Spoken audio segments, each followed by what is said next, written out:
Olá, aqui quem fala é Isabel Filgueiras, repórter do Valor Invest, trazendo para vocês o saldo da semana. Vamos falar de Ibovespa nessas vésperas aí do Natal, a semana de véspera das festas que se comemora Natal. Eu trago boas novas para vocês, para quem investe em ação pelo menos. O Ibovespa terminou a semana com alta de 6,65%, conseguiu se manter acima dos 109 mil pontos, teve 5 pregões no positivo, não teve um único dia de queda essa semana. O principal motivo para esse saldo positivo na semana, foi o alívio dessas tensões que vinham lá de Brasília.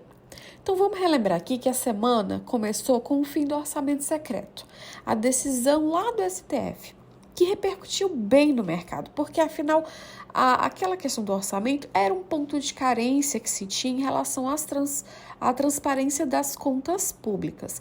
Então não pegava tão bem o fim do orçamento secreto, então foi bem visto, né? E depois a gente teve o quê? O desenrolar da PEC de transição, que foi votada essa semana na Câmara, voltou para o Senado, foi aprovada lá também.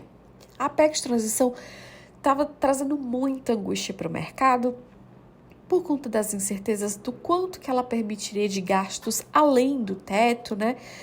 Essa preocupação do aumento da dívida pública em relação ao PIB de maneira muito rápida, e aí juros futuros dispararam, as ações caíram, dólar também se valorizou frente ao real, enfim, esse cenário. Passado esse momento, esse capítulo em que a PEC acabou de ser discutida, foi aprovada, o mercado percebeu que ela acabou sendo muito mais branda do que se esperava. O texto foi bem modificado no Congresso. Então, a extensão dos gastos, né, que retira programas sociais ali do teto, ela só vai valer por um ano. Inicialmente, quando se começou a debater a PEC, falava-se em 4 anos. Então, a coisa ficou muito mais branda do que se esperava inicialmente. Muitos ativos durante esse período de incerteza em relação ao orçamento, ao risco fiscal, muitos ativos despencaram, caíram. E aí, essa semana a gente vê também que eles encontraram compradores que perceberam que estavam abaixo do preço, ou seja, o investidor saiu às compras buscando barganhas na bolsa. Isso também contribuiu para essa alta. E como é de praxe, quando cai a aversão ao risco, nesses temores todos que a gente viu, os juros também acompanham e eles acabam caindo. Então, a gente vê aí um fechamento da curva de juros. A gente também teve uma queda forte do dólar essa semana, caiu mais de 2,2%, né? Então, essa questão toda ajuda o real a se valorizar. Com relação ao dólar, vale a pena falar também que o investidor estrangeiro ele continua investindo na bolsa, mesmo com esses temores. Então, o saldo de investimento estrangeiro na bolsa está positivo em mais de 90 bilhões. Isso, claro, que traz mais dólar para a gente, ajuda a equilibrar o preço da moeda americana aqui em relação ao real, né? Além disso, teve toda aquela questão da apreensão em relação aos novos ministros do presidente eleito Lula.